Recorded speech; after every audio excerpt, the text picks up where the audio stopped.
you have to adapt to survive. That's what you have to remember. Adapting to survive has always been the human way.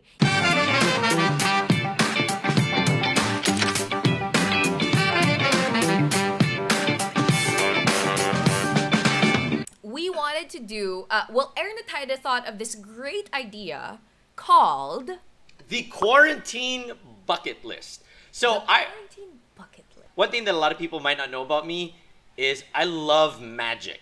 Like, actual magic. I love magic. It is Magic one of for my humans. Yeah, exactly. And Magic for Humans came out, and one of the topics there was, what is on your bucket list? And I was thinking, okay, I mean, it's a little too grim for a show called Shot of Sanity if we did, what's on your bucket list? But I was thinking, okay, what's on your quarantine bucket list? Okay, so Parts, has there been anything on your quarantine bucket list that you've actually been able to cross off? The one thing, actually, top of my bucket list, quarantine bucket list, that I think both of us can really notch onto right now is the fact that we're doing this show. I think it's great that we finally got to do this show, knocked it off of our bucket list. But if I may add to the bucket list. Parts, Okay. Eto na, bukod sa being vegetarian. Yan. This is what I'll be doing. I want to study a new language. Which Okay. is probably never gonna happen. Yeah. That's why my next question was going to be, what language? Because it's going to depend. Spanish. Habla español. Yes, mi amo Joyce Pring. Hola. Yeah. Hindi ko na alam. I always wanted to learn Spanish. I was like, always, if there was one language I wanted to learn, it was going to be Spanish. Because my parents would talk so much smack about me in front of me in Spanish. Oh, because Like, they spoke. They speak Spanish. Like, my dad is Spanish, and my mom learned how to speak Spanish because they got married. Whenever she would be with my dad's family back in the day when they were still together, she wanted to know what they were talking about, so she learned how to speak Spanish. One thing I see, it's also very difficult because, like, a lot of the things that you want to be able to do, you got to go out to be able to get them and do them in your house. So I wanted to learn, because you know me, I like cooking. But I cook at like a level 1.5 tier. I wanted to like maybe learn how to make risotto, or like something a little bit more complex. I wanted to maybe get my cooking to that next level. So maybe, I want to be able to cook real risotto before quarantine is done, because it sounds so saucy. Yeah, that's true. Well, okay, so this is the reason why we wanted to ask you guys, what are your quarantine bucket lists? What are your quarantine bucket list items? Because we wanted to talk about the fact that now we have all the time in the world, perhaps, to do the things that we would always say we do if only we had the time. Yes, exactly. Right? And what I noticed is that for me personally, the things that I told myself I'd do if I had the time to, I didn't do for the first 1.5 months of the quarantine. But here's the thing, Parts. We have the rest of the 2 years probably to figure this out. So I think more than anything, now is really the time for us to start thinking about the activities that you could do with all this time. And even, I'd like to extend it even to activities that you could actually earn money from. Nice. So some ideas that we were talking about. If you're an artist, like if you're a writer or you're a painter, and you have all this time, it's so easy now to start painting and start writing and start selling those artworks. The second one is gardening, right? I have bought, maybe, I'm not even kidding you, 12 plants. What? 12 plants since the quarantine started. So those kinds of small business ideas that could be your hobby, right? If you had a hobby, and like with Aaron, if he starts this new hobby and this new quarantine bucket list of creating risotto and it becomes the best risotto in town, Hey! then he could sell it. I like that idea. And this is the time. And I know I am 100% aware of the idea that just because you're locked down doesn't mean you need to be productive. And I know that there's a lot of people that feel the pressure that they need to be productive. But at the same time, we need to start to conform. We might need to look at this now and say that this is the way. There is not going to be a new normal. This is normal. And when we accept that, that's when we become more responsible with our actions.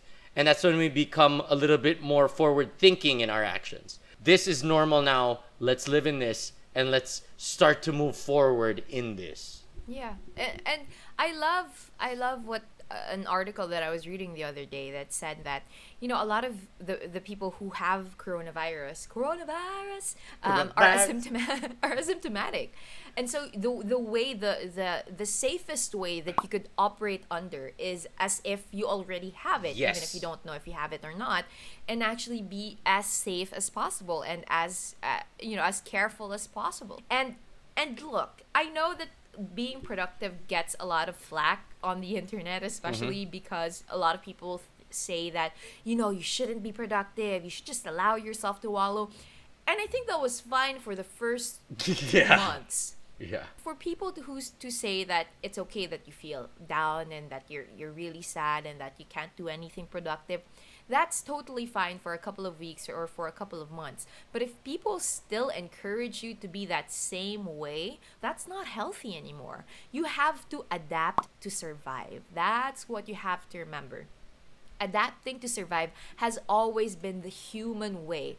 And don't get me wrong. There are still days where me and Joyce wallow at this. That's completely okay. But just like back in the day, the way that we are now, if you were sad back then, you had to get back up and you needed to start moving. This is not toxic positivity. This is knowing that there is a gray cloud. For you to move out of that gray cloud, find some sunshine, acknowledge that it's there, but as well as move along. I actually did a productivity webinar part. One of the things that I told them was, if you're feeling down and if you are feeling unproductive, acknowledge that and honor it. If you need to stay in bed the whole day, but you have to force yourself to actually do something that is good for you, even just for that 1 hour, and then allow yourself to just feel bad and feel horrible and unproductive for the rest of the day, because your brain takes note of those 30 minutes and those 45 minutes in an hour where you're actually doing something that's productive. That might not be aligned with your emotions, but it is aligned with your future action. To kind of encapsulate and put it all, to tie it into a bow, it is not going to be easy. Whatever it is that you want to do, it's not going to be easy. But if it was easy, everyone would do it. So you guys can do it. You just need to have your mind and your body both on the same page that you want to do it. Yeah. I love one of the things that I read before. It said that the geniuses don't wait for inspiration to come. They do the work and then inspiration comes. Nice. And I love that it applies to everything. So one of the things that we want to remind you during the quarantine, again, is don't trust your quarantine feelings. Yes. That doesn't just mean your quarantine feelings for others. Yes! It also means your quarantine feelings for yourself and your decision making. Don't make decisions according to your emotions. This is what adulting is.